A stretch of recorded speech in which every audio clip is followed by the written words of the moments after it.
if you haven't sown cosmos yet or other annuals to go out in the garden to give us lots of colour and flowers this summer, there is still plenty of time, and April and May is the perfect time to be doing it. This is cosmos, which is got this ferny leaf. These are some that I sowed about a month ago just because I wanted to get a few early plants to grow on and get them in flower early. But if you are planting them in the garden at the end of May when the danger of frost is gone, which is what you do with a half hardy annual, then now is the perfect time to sow them. And we've got some seed here, and while I've got them there, I might just say thank you to our sponsors. One of them is King Seeds, so thank you to King Seeds and Cobra Garden for their support.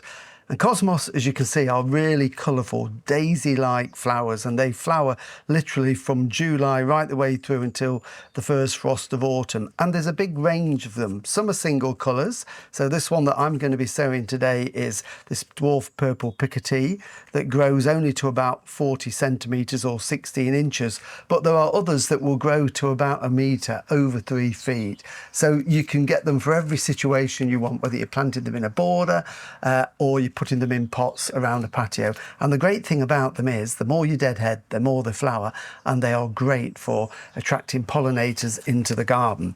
So how do you sow them? Well, one way is, and the way that I did these, because I only wanted a few, was I sowed the seed in a pot full of compost, sowed them thinly, covered them over, and then put them in a propagator. And that's fine, and then you can prick them out. But the way I'm going to sow them today is in a cell. And they come in all different shapes and sizes. This is one that I bought some seedlings in from a garden centre, and I always hang on to them because they're really handy. And these are some, what we call a 20 pack that I've had for a few years. Just keep rinsing them out and you can use those. And I've got my seed sowing compost here, which is a nice fine compost. There we go. So we're going to get the compost and just fill our tray. Now we want them all to be filled to the same level. We want all the seedlings to have the same chance of growth there, the same conditions, and then give them a nice, give it a good tap down, just a little bit more compost.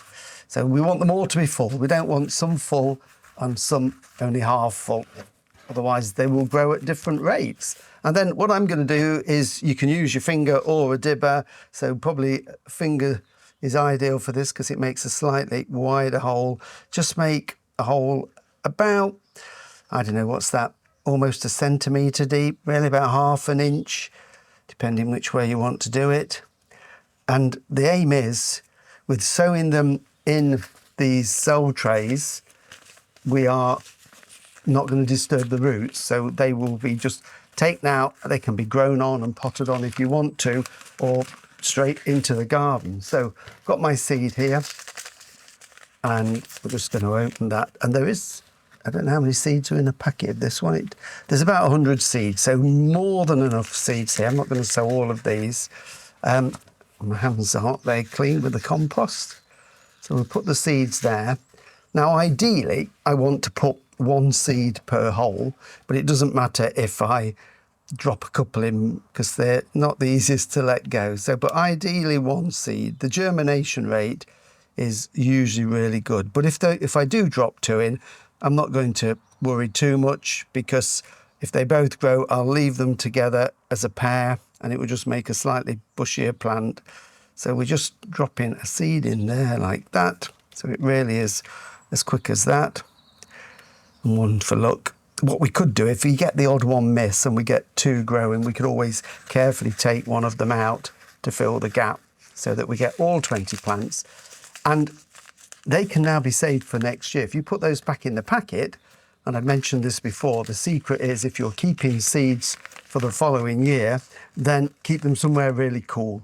Cold shed, not anywhere that gets too hot in the summer, or ideally a little tin in the bottom of the fridge in the salad drawer. A little bit of compost on the top just to fill in. So they've all got that same level of compost on. And it looks neat, but it's really done for the benefit of getting those seeds to germinate. Label in there so I don't forget what it is, and then I can put them on the bench. Now, these don't need any heat at this time of the year, so we're in the cold greenhouse here. so they can just go on the bench. That will be absolutely fine for them. Or if you haven't got a greenhouse, you could put them outside, maybe put a little one of the cloche covers over them just to give them that little bit of protection from the elements. But somewhere sheltered and warm, they should germinate okay. And if there's going to be a frost, maybe just bring them at night. But a windowsill, cold greenhouse is probably best. And then I'm just going to give them a drink just to moisten that compost, and that will soak down.